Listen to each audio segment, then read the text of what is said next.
Hey, Brian McVickers here with Expedition Portal, and we are in sunny Florida, down around the area of Daytona Beach. We're in town for the Jeep Beach 2025 event, and while we're in town, we were looking at the map to try to find some local adventures.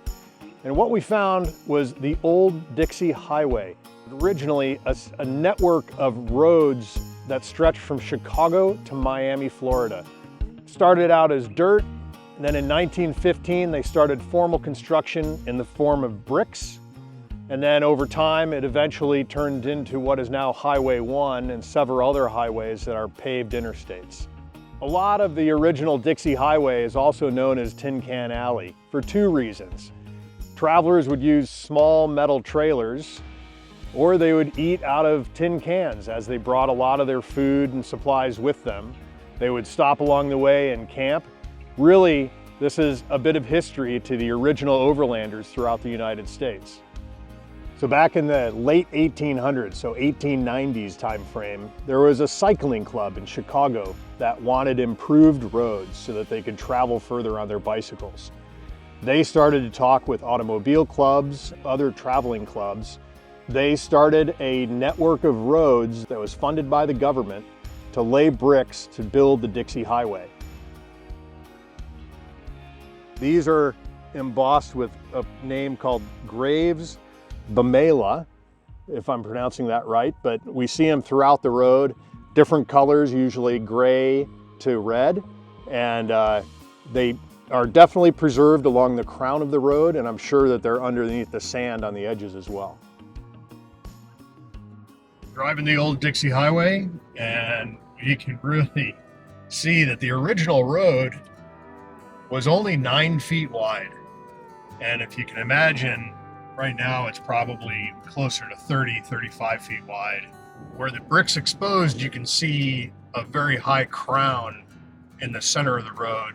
Now it's been overtaken by local drifting sand. Local soils are very sandy soil, so that's just kind of blown into the roadway. Nature's really kind of taken the road back. They maintain it. It's still clear of trees and brush.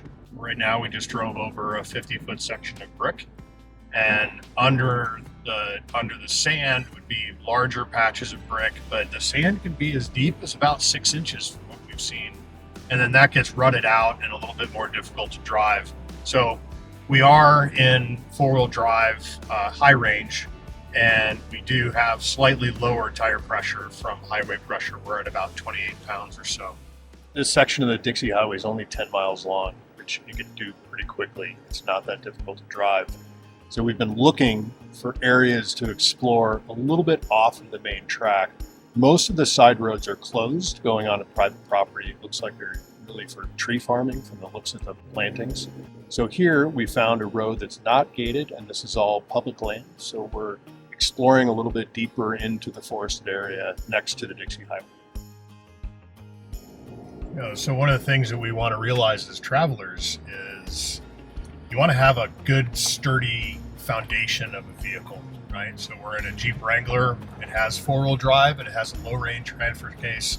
It allows us to be capable, and if we outfit it the right way, a really good, strong set of tires that are appropriate for the conditions we'll be in, some recovery gear, some safety gear.